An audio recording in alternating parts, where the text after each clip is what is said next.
Você vai prestar um vestibular que exige gênero textual e não faz ideia de como faz uma carta pessoal. Quer saber um pouco mais? Então se liga nesse vídeo que eu vou falar tudo o que você precisa saber para estar muito bem na escrita desse texto.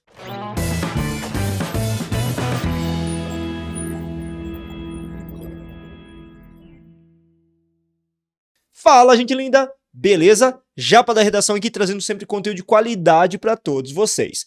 E nesse vídeo a gente vai abordar como a gente elabora uma carta pessoal. Mas antes de mais nada, quero pedir aquele favor, aquela gentileza de sempre para você. Curta esse vídeo, compartilhe esse conteúdo com mais gente para mostrar para o YouTube que nós somos relevantes, assim você ajuda bastante a gente a divulgar o nosso trabalho.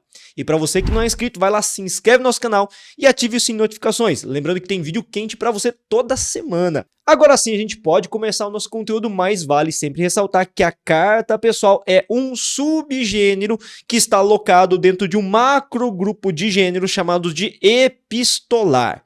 Pô, professor, o que é isso, gênero epistolar? Basicamente, é um tipo de gênero textual, uma categorização que a gente dá a qualquer tipo de documento que tem como finalidade enviar uma mensagem de uma pessoa, de um grupo para outro grupo. Nesse caso, nós temos situações como, por exemplo, a carta aberta, a carta do leitor, a carta argumentativo e uma modalidade, claro, bem mais atual, que é o e-mail, que vem a substituir esse tipo de correspondência e que cumpre basicamente a mesma função, mas com uma melhor efetividade e velocidade. Quais são as características que a gente encontra em todos esses gêneros epistolares? Basicamente, nós temos missivas ou correspondências que são enviados de uma pessoa a outra, de um grupo ao outro, enfim. Nós temos o que então nesse caso?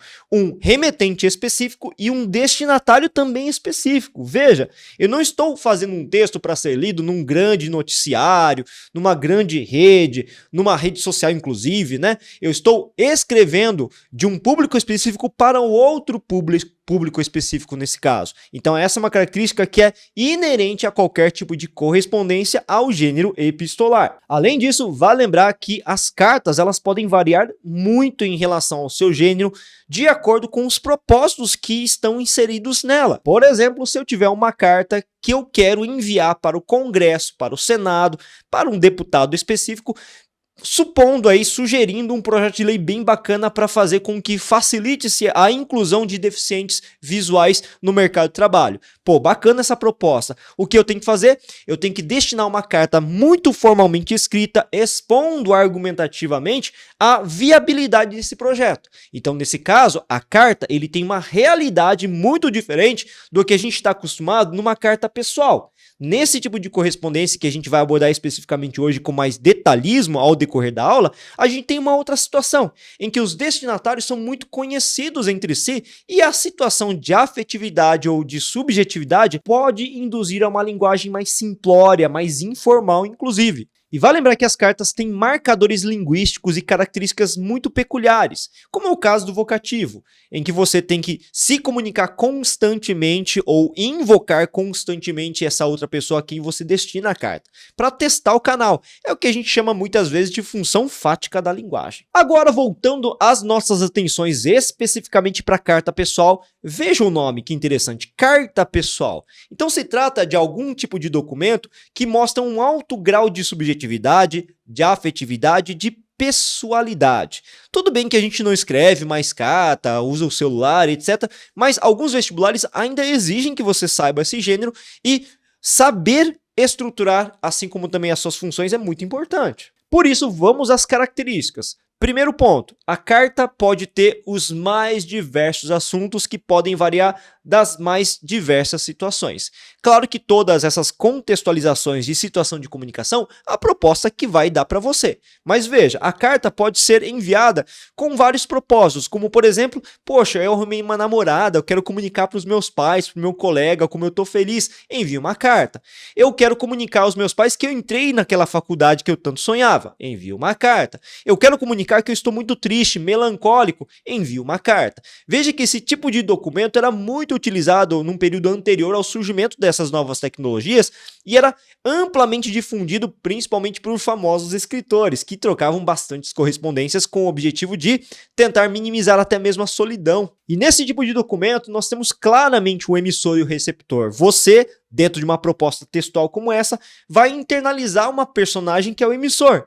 E esse emissor tem que enviar uma correspondência com um conteúdo determinado pela banca, pela proposta, a um possível receptor. E entre eles sempre vai haver o quê? Uma relação de afetividade, por se tratar, obviamente, de uma carta de conteúdo pessoal. Afinal de contas, ninguém vai mandar uma carta de conteúdo pessoal para um inimigo, por exemplo, e sim sempre para uma pessoa que existe aí, em que existe um grau de afetividade, de familiaridade. Isso é muito importante definir na carta pessoal. Ah, mas como é que eu faço uma carta? Tem uma estrutura que eu tenho que seguir? Eu posso fazer de qualquer jeito. Gente, por mais que seja um documento de ordem pessoal, e se você realmente for escrever uma carta para um colega seu, você pode escrever da forma como lhe convier melhor, num vestibular a gente tem que respeitar uma estrutura, a estrutura que você vai usar, inclusive para diversos outros gêneros epistolares, como a carta argumentativa, por exemplo. Então a gente tem que seguir um roteirinho, uma padronização, para o corretor poder identificar que você conhece basicamente a estrutura. Quais são essas estruturas, então, correspondentes à carta? São 5, vamos a elas. Primeira estrutura é o meu cabeçalho. E nesse cabeçalho, que vai ocupar a primeira linha da sua folha de redação, você vai fazer a identificação do local e da data de envio dessa carta. Então você vai colocar o local em que você se encontra como personagem, certo? Não você necessariamente, mas o personagem construído em cima daquela proposta, assim como a data desse indivíduo quando ele escreveu essa carta. Depois que você fez isso, definiu o local e a data, na linha de baixo, ou pulando formalmente uma linha também, pode ser feito dessa maneira, eu coloco o vocativo. Vocativo nada mais é do que um chamamento que vai inserir uma ideia bem clara de que existe uma proximidade entre você, o personagem, e o destinatário da carta. Então poderia colocar caro amigo, estimado amigo, prezado colega, querida mãe. Então são várias formas de você estabelecer por meio de vocativo uma relação de afetividade. É muito importante que na carta pessoal haja muito implicitamente nesse vocativo essa relação pretendida. Na terceira parte nós temos aí a mais longa de todas, que é o corpo do texto. Esse corpo do texto pode apresentar 3, 4 parágrafos, a depender da disponibilidade de linhas que você tem. Se uma proposta, como é o caso da UEM, pedir para que você faça uma redação em até 22 linhas, veja que nós temos um tamanho delimitado, um tamanho razoável, que a gente consegue construir tranquilamente 4, 3 parágrafos. Agora vamos supor que nós temos uma redação um pouco mais ampla, em que há disponibilidade de 30 linhas. Nesse caso a gente pode até desenvolver mais do que isso. Então perceba que, formalmente falando, o corpo do texto vai se adequar muito a quê? A proposta de redação, as limitações que são dadas pelo limite de linhas. E esse corpo do texto, ele tem 3 partes que devem ser respeitadas. Não esqueçam delas, porque tem que ter obrigatoriamente essas 3 partes quando você vai escrever um texto voltado ao exame vestibular. Primeira delas se trata, semelhante ao que acontece na introdução de uma dissertação, é a apresentação. Essa apresentação você vai identificar a situação-problema, você vai identificar pelo que você está passando, quais são as motivações, inclusive, de você escrever a carta para um colega seu. Isso é muito importante porque delimita o assunto. Na sequência, na segunda parte, que pode ser composto aí por 2 parágrafos, 1 também, dependendo de novo da quantidade de linhas disponível, é o momento que você desenvolve essas ideias anteriormente mencionadas. Então, num primeiro parágrafo, a gente simplesmente insere o assunto para deixar o remetente meio que ciente do que a gente vai falar. E no segundo parágrafo, a gente desenrola, desenvolve, destrincha o que a gente havia anunciado anteriormente. E nesse desenvolvimento, você pode emitir diversos tipos de pensamento, reflexões, com certeza o que aconteceu com você, com certeza algo relevante que a proposta vai sempre extrair. E a terceira estrutura é o momento em que a gente fecha a correspondência, em que a gente retoma muitas vezes aquilo que apresentou no início, em que a gente firma um laço de afetividade com o indivíduo com que a gente está conversando, em que a gente define uma espécie de expectativa em relação à espera de uma resposta emergencial. Enfim, a gente define nesse fechamento não alguma coisa muito formal que tem nos textos dissertativos, é bem mais livre do que a gente imagina, então existem diversas possibilidades de você concluir o raciocínio no último parágrafo, ok? E a quarta estrutura que eu tenho é a despedida, que pode ser inserida por uma frase nominal, por um desejo de boa sorte, de melhoras, enfim, alguma coisa bem simplista que compõe apenas uma única linha. E aí, por último, em quinto, cuidado com esse quinto elemento, porque dependendo da proposta, eles pedem para que você não traga esse tipo de elemento, tá? Ou que você use alguma coisa que já está contida na proposta obrigatoriamente, que é a assinatura. Essa assinatura, normalmente a gente faz, tá? Numa situação real de correspondência de carta. É colocar a inicial, fazer mesmo a nossa assinatura, colocar o nosso nome por extenso. Vai depender da proposta. Se ela pedir, obviamente que ela vai pedir uma assinatura que seja neutra, que tenha um grau de neutralidade, porque você não pode colocar o seu nome de verdade na redação. Ele vai pedir, de repente, amigo, querido amigo, que você assine de uma forma bem simplista e genérica. E claro que o professor aqui nunca vai deixar vocês desamparados, né? A partir dessa estrutura toda que a gente passou, a gente vai analisar uma redação, uma proposta e fabricar um modelinho bem bacana para vocês, pautado na proposta da UEM 2018, que caiu no PAS. Vamos lá, vamos ler a proposta. Editor, por favor, sobe para mim. Contexto de produção. Alguns meses você estava com um grupo de amigos quando houve certo desentendimento entre você e um deles, por alguma divergência de opiniões sobre política, religião, futebol, filmes, carreira, sobre qualquer assunto. Veja, tem uma liberdade muito ampla de criação aí que ele está te dando, tá? Que levou a um rompimento, vocês a um rompimento. Sentindo falta do amigo, você resolve escrever-lhe uma carta buscando restabelecer a amizade. Olha só a carta. Brigados estão nesse momento anterior. Essa carta serve para restabelecer a amizade. Considerando o contexto de produção acima apresentado e os textos de apoio, escreva uma carta pessoal ao seu amigo com a finalidade de relatar o quanto fez falta o contato entre vocês dois e de argumentar que a discussão que houve naquela ocasião poderia ter tido um rumo mais saudável e maduro, e de esclarecer que refletiu sobre o ponto de vista dele, sobre o assunto, e que os levou ao rompimento no caso. Sua carta deve ter entre 10 a 15 linhas, assim apenas com seu amigo ou sua amiga. Veja, ele traz no finalzinho que você vai ter que utilizar seu ou sua amiga para definir quem é o remetente da carta. Ou seja, você não pode colocar realmente o seu nome, tá? Até porque é um elemento de desqualificação numa prova oficial, beleza? Vamos lá então definir como que a gente vai desenvolver essa carta. Pensa, existem inúmeros assuntos pelos quais eu posso divergir dos meus colegas, amigos.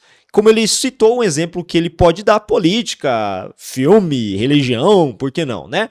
Mas se a gente for pensar no contexto da UEM 2018, se a gente for pensar que nesses anos anteriores aconteceram diversas polêmicas que nos levam também ao cenário muito parecido com o que a gente tem hoje, de polarização política, não seria interessante criticamente você se dá conta de que muitas famílias, até por WhatsApp, brigaram por conta de política, por conta dessa polarização? Então por que você não coloca isso no seu texto? Olha que bacana. Então a gente já definiu um assunto.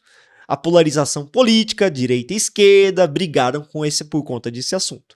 E aí você quer reatar a amizade a partir do esclarecimento, do arrependimento, das desculpas que você de repente pode dar para esse amigo. Veja que a proposta pede para que você internalize uma personagem, em cima dessa personagem você desenvolva. Gente linda, eu não vou ficar lendo o texto motivador aqui nesse momento, mas se você quiser verificar essa proposta na íntegra, saiba que ela está disponível na nossa plataforma de correção de redação. Ah, peraí, você não conhece a Corrige-me ainda? Tá esperando o quê? O link está na descrição desse vídeo, é só clicar e conhecer a melhor plataforma de correção de redação do Brasil. Olha só o merchan e a responsabilidade, mas você vai gostar bastante. Então, vai lá e conhece a gente. Além do que, você também pode conhecer um pouco melhor do nosso trabalho todo pelas redes sociais. Estamos no Facebook, no Instagram, no TikTok, produzindo sempre conteúdo de qualidade. E, inclusive, são conteúdos diários praticamente para você enriquecer o seu repertório, o seu conhecimento a respeito da redação e, em geral, de língua portuguesa. Vale a pena você seguir a gente, beleza? Dito isso, agora sim vamos para o nosso exemplo. Olha só que da hora como ficou. Gente, como tenho possibilidade aqui nesse vídeo, eu pulei linhas, tá? Mas numa redação que tem 15 linhas no máximo para você desenvolver, você não vai ficar pulando linha porque é perder espaço, ok? Então, no meu caso, eu pulei linha para demarcar bonitinho os espaçamentos entre as estruturas. Veja esse modelo. Maringá, 7 de setembro de 2018. Pô, professor, por que você colocou Maringá? Gente, eu estou imaginando que eu estou fazendo essa prova lá em Maringá, lá na UEM, né, Universidade Estadual de Maringá. Eu coloquei 2018 porque eu estou imaginando que foi em 2018, porque a proposta é desse ano, poderia até ser anterior a isso, enfim. E eu achei legal colocar a data de 7 de setembro, porque é uma data icônica em relação à questão política, inclusive, que foi instaurado no entorno da mística dessa data nos tempos contemporâneos. Então achei bem bacana colocar dessa forma. Veja que até na colocação da data existe uma intenção por trás. E uma outra coisa que aconteceu na proposta foi que ela não delimita nomes. Você deve se auto-intitular, né, de amigo, simplesmente seu amigo. Mas o seu amigo, para quem você vai enviar a carta, não tem um nome, então crie um nome. Olha só, eu coloquei querido Noé, que é o meu vocativo, vírgula. Agora vamos para o nosso texto propriamente, para o nosso corpo do texto, que vocês podem ver está dividido tranquilamente em 3 parágrafos, afinal de contas eu tenho pouco espaço. Na última vez que nos reunimos, tivemos uma discussão nada amigável e confesso que me excedi um pouco a respeito da sua posição política. Por isso mesmo, venho pedir desculpas. Veja o que aconteceu.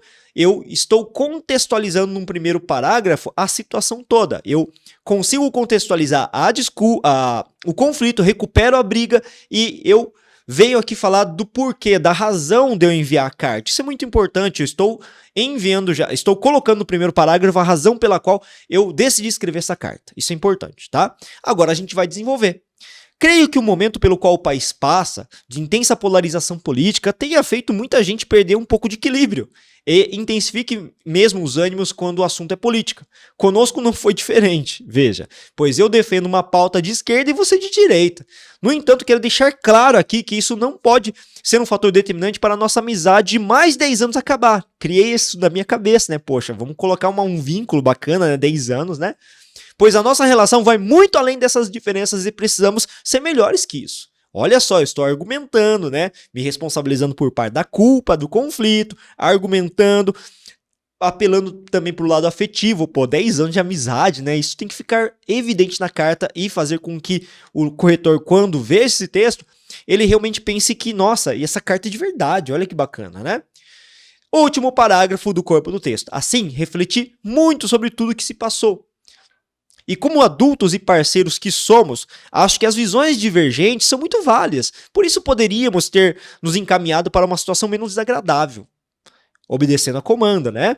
Então proponho o seguinte, que tenhamos daqui em diante sempre um debate mais saudável e de respeito mútuo. O que você acha? Veja que eu fiz essa pergunta no final da minha carta do corpo. Posso fazer esse tipo de pergunta? Posso. Por quê? Se trata de uma carta pessoal e detalhe importante, eu tenho que fazer essa pergunta mesmo ou inserir algum tipo de interrogação, exclamação, para que o meu destinatário, ele possa responder futuramente essa carta.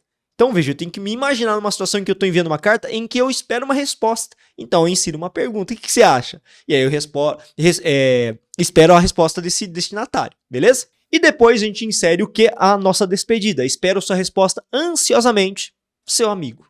Olha só que bacana como ficou a nossa carta. Gente linda do meu coração, espero que vocês tenham gostado desse conteúdo que eu fiz com muito carinho pra vocês. Então, se vocês não curtiram esse vídeo no comecinho, é a hora de você curtir bastante, compartilhar bastante esse conteúdo pra quem for prestar um vestibular que de repente vá ter gênero textual e vai cobrar isso de vocês. Valeu, muito obrigado por acompanhar, bons estudos e até a próxima aula.